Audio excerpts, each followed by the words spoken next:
Hey guys, how are you? Hey, Good. doing all right. How about you? I'm doing great. So Andy, I'm gonna start with you. I don't know if you can see, but I have my little Spider-Man on my wrist. So Nice. watching, a movie where Spider-Man turns into a literal spider is kind of my worst nightmare. What initially made you just kind of want to go, well, what if he turned into a crazy cannibal spider that maybe wanted to eat Uncle Ben instead? Yeah, I don't know. Spider-Man's been one of my favorite kind of like superheroes and stuff. Like I watched all the cartoons and stuff growing up, and like in the cartoons there was like this like small storyline where Peter turns into man spider, and that Hmm. was always like a terrifying kind of thing. But it's also super cool that we've never seen in like live action. So, yeah. So I mean, yeah, that's pretty much like where it came from, but took a lot of inspirations from other areas and stuff as well. Yeah, and Chandler, when you were young and you were looking at things you wanted to do with your career, did you ever think about like, yeah, I want to play Spider-Man one day, but in Oh, this way? absolutely. Yeah, well, not in this way. Yeah, for sure. Oh, I mean, I had always like dreamed of playing Peter Parker. I actually auditioned for Peter Parker against Tom Holland all those Mhm. years ago.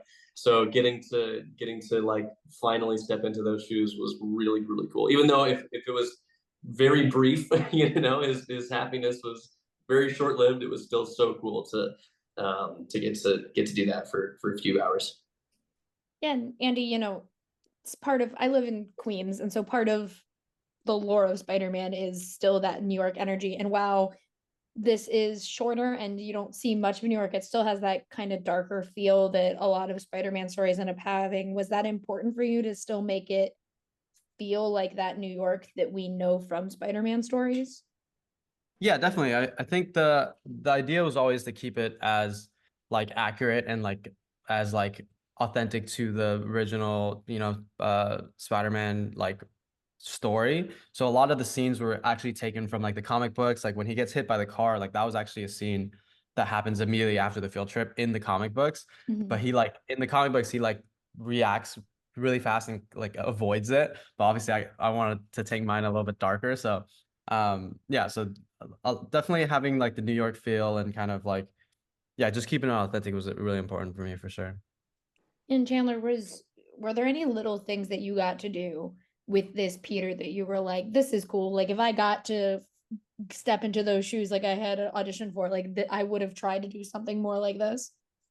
Oh man, I mean, gosh, I think the wall climbing was like probably one of the coolest parts. I will say, like, mad respect for all the other past Spider-Mans for like doing the wall climb because that was not easy. Like I was doing it and it took me a while to like really get it down because it's like you're rock climbing but like on a flat surface. Mhm. So you have to look like you're pushing yourself up and not catching yourself when you're actually falling and like there was so many kind of like pieces that went into it to try to like get it to look perfect and then I also had to actually perform and do my job. So it was a really interesting and fun challenge that was I had it was so much fun to do and yeah it was really cool. Yeah, thank you for calling them Spider-Mans, by the way, because that is my favorite Yeah. part of No Way Home that they consider themselves Spider-Mans and not Yes. Spider-Man. So Yeah. good work there. Yeah. But Andy, also, I clocked Felicia. I clocked like there's little nods to Spider-Man lore because seeing like Black Cat sitting in front of him made me kind of happy. Or was that Gwen? That was really Gwen, yeah. Well, her hair is so white. I was like, is this a Black Cat reference in this short film? Gwen also rules. But when you are kind of, picking up little things that you want to include to still make it a Spider-Man origin story, did you have a list of things that you wanted to include and were trying to find ways to bring them in? Yeah, I definitely want to do little like Easter eggs and like stuff that people who knew the story like knew the different characters could like pick up on. Yeah, so like the funny thing about the J. Jonah Jameson like little thing in the TV, like he actually auditioned for Uncle Ben, and I was like, dude, this guy looks like Jay Jonah. So I was like, so we ended up casting him as him. But yeah, I think there was definitely a couple things like that. I definitely wanted to keep in there just to just fill in as much for the fans and stuff, so they can like really pick up and on and stuff and like enjoy it as a Spider-Man film. Yeah, and it works because, like I said, I was like, I'm a huge Spider-Man nerd. But Chandler, I stopped. I have to be so honest. So I stopped when it was airing back in season 4, and I have since, because of the ones who lived, restarted and have been going through The Walking Dead. So you're still alive in my where I am currently. But Nice. when you read the part of this script where Spider-Man is literally eating Uncle Ben alive, were you like, people are gonna instantly just start making references back to The Walking Dead? Not really, actually. Yeah, I don't know why my mind didn't go there when I was reading the script. But it was really cool to get to be in the suit with all the makeup, and it was so cool. I remember the makeup artist who was putting it all together. He was doing it while we were, off shooting and come back into hair and makeup, and like he'll have made so much progress on the head part of it. It was like just so cool to see it brought to life. Yeah, all those eyes freaked me out because I don't like spiders normally. And so seeing Spider-Man as a literal spider, I was like, I don't know that I can handle a lot of this. But Andy, while this is a short film, do you have visions for a longer version of a horror movie of this caliber?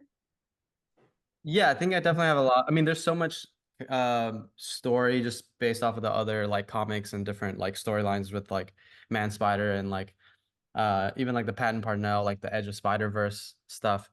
There, we definitely have a lot of ideas. Like, I mean, just imagining one of the other characters in this world could like spark tons of, more story, I think. So I have a couple like ideas for certain things for sure.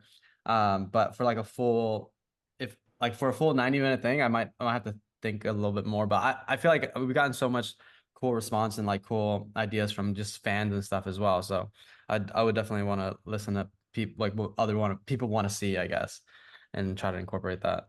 Yeah, it makes me really want to see. This is such a weird pool, but the character Arachne that is in Spider-Man Turn Off the Dark that they thought they were creating, but it is just essentially Madam Web.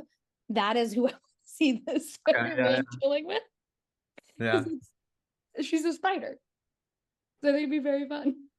yeah. Uh, but for a last quick question for both of you, with putting together horror and superheroes, it works weller, that's not a word.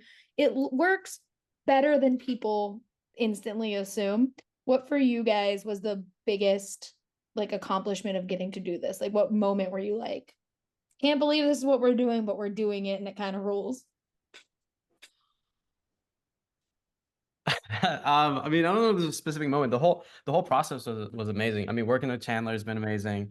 I still can't believe he agreed to do this. Like it's been insane. And like the response and that everybody just like once the comments started coming in, they're like, oh, this would be amazing as a feature, or like a lot of people were like bummed that was only 9 minutes, and just all the good responses that we've gotten like really is it's inspiring, and I feel like yeah, I mean. Yeah, it definitely works. Like the Spider-Man in this world for sure in the horror like genre can be a real thing. I think it's really exciting. Yeah. Seeing the response and the just like there's a level of gratification that has come from just the awesome response that it's gotten. And from an actor standpoint, it's like when you uh, perform on set, and then like you kind of have to just like let it go and hope that you didn't suck. Like however many months later until you see it, you're like, man, I really hope I was not terrible. And yeah, but no, it turned out so well, and it just was cut together amazingly, and the sound and the coloring and everything just like really came together in such a way that better than I could have imagined. Yeah, I loved it a lot, and I want to see more. I think it's so cool, and thank you guys so much for talking with me. I really appreciate it.